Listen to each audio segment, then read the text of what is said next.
вошел в хижину, громко именуемую хозяйкой домом. Внутри жилище выглядело более привлекательно.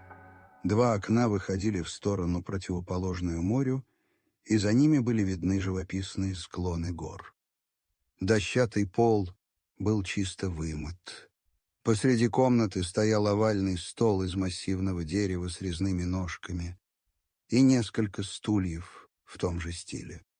Слева в углу просторная кровать, рядом обитый узорчатой медью старинный сундук, на нем масляная лампа и зеркало в широкой резной оправе. Рядом с окном, выходящим на море, стояла плита, в которой весело горел огонь, и, побрякивая крышкой, закипал чайник. Над столом висела замысловатая люстра с дюжиной оплывших восковых свечей. «Садись», — предложила хозяйка, отодвигая стул от стола. «Сейчас будем чай пить». Она взяла с плиты чайник, налила кипяток в чашки, добавила готовую заварку из другого небольшого чайничка. «Спасибо», — поблагодарил я, беря чашку и отхлебывая горячий напиток. Мне было интересно узнать побольше об этом странном месте, откуда, по словам девушки, идти было некуда. И я спросил: «А кто такой Марко?» «Он скоро вернется», — быстро ответила она, опустив глаза, и я понял, что ей не очень хочется продолжать разговор на эту тему. Я замолчал и стал наблюдать, как пар над моей чашкой, попадая в солнечный луч, становится видимым и течет тонкими извилистыми струйками вверх, разнося по всей комнате нежный цветочный аромат. Только сейчас я спохватился, что не спросил имени гостеприимной хозяйки. «Как тебя зовут?» — поспешил спросить я, подсознательно стараясь сократить время пребывания в этой неожиданно ставшей неловкой ситуации. «Мелисса», — ответила девушка, и, немного помешков, зачем-то добавила: «Так меня родители назвали». «Меня Денис», — сказал я автоматически, но тут же понял, что не был уверен, что меня зовут именно так. Мы снова замолчали. Я взял с тарелки ломоть белого хлеба, намазал его вареньем, стоявшим на столе в небольшой хрустальной вазочке, и принялся жевать, запивая ароматным чаем. Мелисса взглянула на меня, очаровательно улыбнулась и одобрительно кивнула. «Нравится?» — спросила она. «Я сама варила. Здесь, на склонах». Она махнула рукой в направлении гор. «Полно ягод». Я закивал в ответ, не имея возможности ответить с набитым ртом. Варенье было действительно вкусным. Солнце почти совсем зашло, и комната все больше погружалась в полумрак. Мелисса протянула руку и дотронулась до выключателя на стене, которого я раньше не заметил. Люстра вспыхнула ярким электрическим светом. Восковые свечи оказались искусной декорацией. Она еще раз взмахнула рукой, и свет стал чуть приглушенным. После этого я бы не удивился, если бы она откинула крышку стоявшего рядом с кроватью сундука, и оттуда появился бы телевизор. «Так удобнее», — произнесла она в ответ на мой удивленный взгляд. «При свечах, конечно, пить чай приятнее, но тогда мы можем надолго засидеться. А завтра рано вставать», — объяснила она. «Да», — согласился я, хотя и не знал, зачем завтра надо будет рано встать. Да и вообще, настанет ли это завтра, было для меня большим вопросом. Я ни секунды не сомневался, что все это просто сон, но сон настолько захватывающий и реальный, что я ни за что не хотел просыпаться. Еще немного посидев, Мелисса спохватилась. «Я постелю тебе на веранде за домом. Там воздух свежий и совсем не холодно». Она вышла, и, оставшись один, я принялся разглядывать комнату, в которой так неожиданно оказался. Мое внимание привлекла большая картина в широкой золоченой раме, одиноко висевшая на стене напротив окна. На ней был изображен героического вида человек, стоящий на краю обрыва и одетый в легкую тунику. За спиной его взметнулись огромные ослепительно-белые крылья. Взволнованный ими воздух гнул к земле сочные травы и яркие цветы на высоких стеблях. Ноги его уже слегка оторвались от земли. Со счастливой улыбкой он взирал на зрителя, явно приглашая последовать за собой. В этом случае предложение последовать за ним воспринималось бы как форменная глупость, и навряд ли у него нашлись бы последователи. А здесь вполне могут найтись романтические души. Заснеженные вершины издалека выглядят очень привлекательно, но что делать там легко одетому человеку, пусть даже и с крыльями? Предположим, что орел в этот раз не голоден. Он просто лениво выписывает круги в вышине и наблюдает за полетом нашего героя, и тот благополучно достигает своей цели. Даже при таком удачном стечении обстоятельств оказаться там без зимней одежды — настоящая катастрофа. Нет, картина явно пришлась мне не по душе. Я одернул сам себя. Стоит ли философствовать по любому поводу, да еще и во сне? Вместо того, чтобы просто насладиться прекрасной живописной работой, разбрюзжался. Не нравится, не по душе. Только сам себе настроение испортил. Противоположная от входа стена была задернута шторой, за которой оказалась дверь, выходящая на просторную террасу.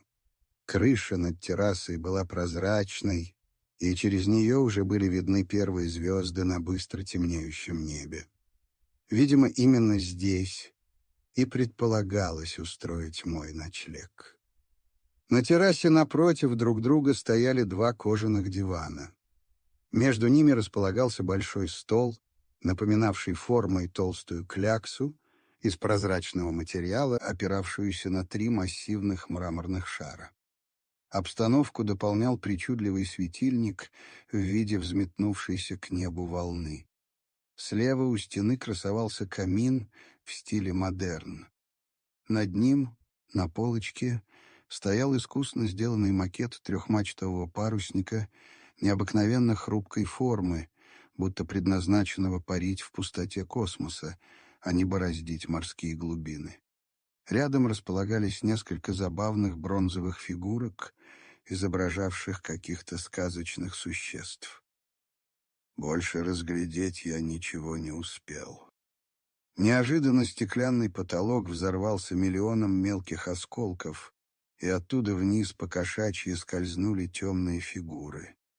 Передо мной мелькнули испуганные, как мне показалось, глаза Мелиссы, стоявшей рядом с одним из диванов. Она подняла руки, защищаясь от сыпавшихся сверху стеклянных осколков.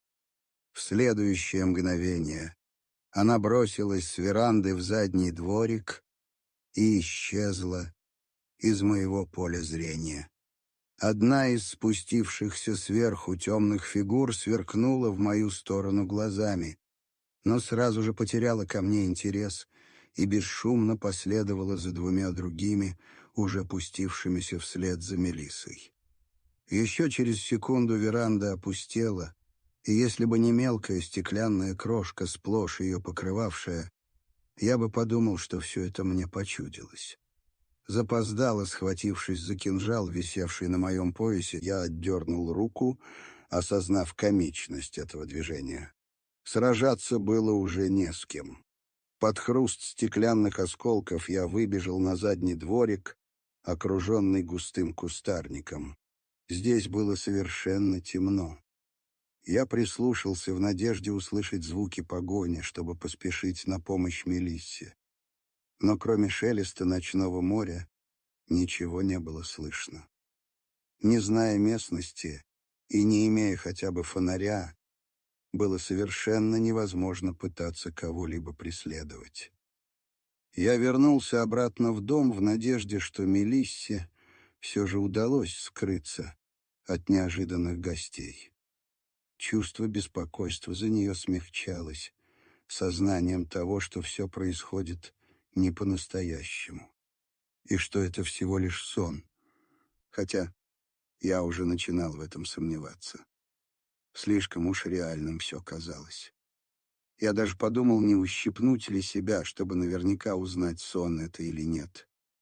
Но чувство любопытства взяло верх.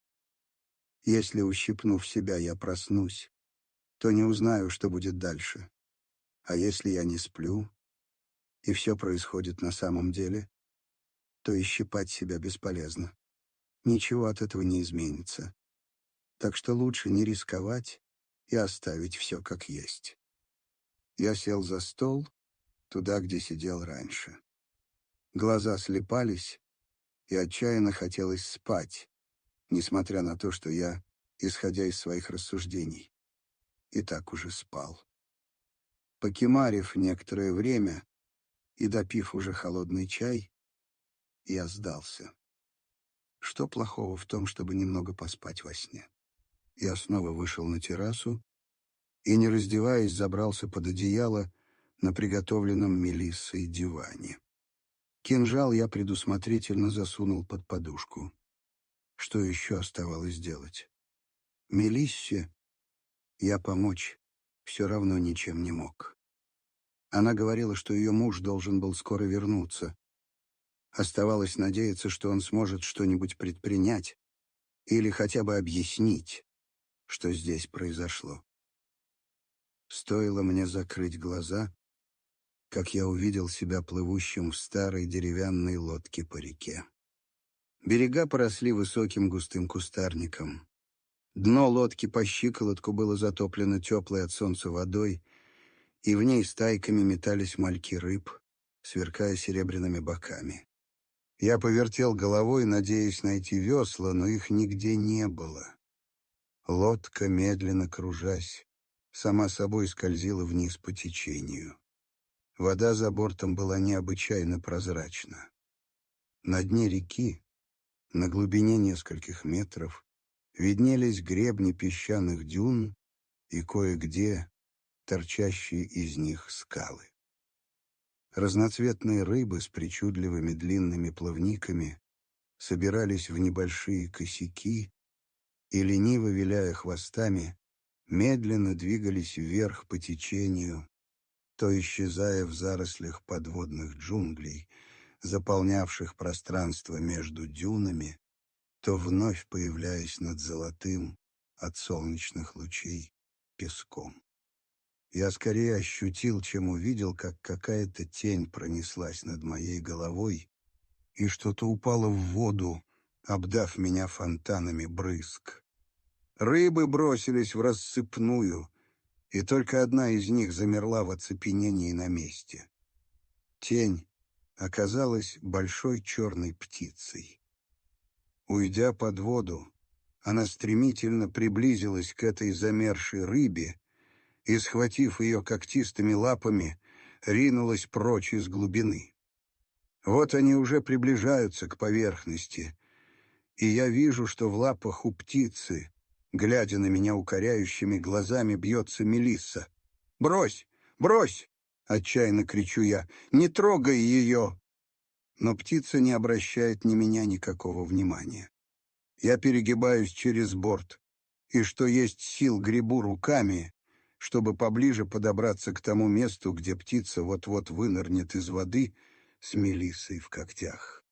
Лодка меня не слушается и продолжает, медленно вращаясь, уплывать все дальше и дальше. Сделав глубокий вдох, я бросаюсь в глубину. Несколько сильных грибков руками, и я успеваю ухватить Мелиссу за талию в тот момент, когда птица уже почти вынырнула из глубины и готова взмыть в воздух. Но нет, это ей теперь не под силу. Вдвоем мы слишком тяжелы для нее. Птица бьет огромными крыльями по поверхности воды, бросает на меня полный ненависти взгляд и выпускает Мелиссу из когтей. Мелисса, которую я продолжаю крепко держать, почему-то оказывается необыкновенно тяжелой.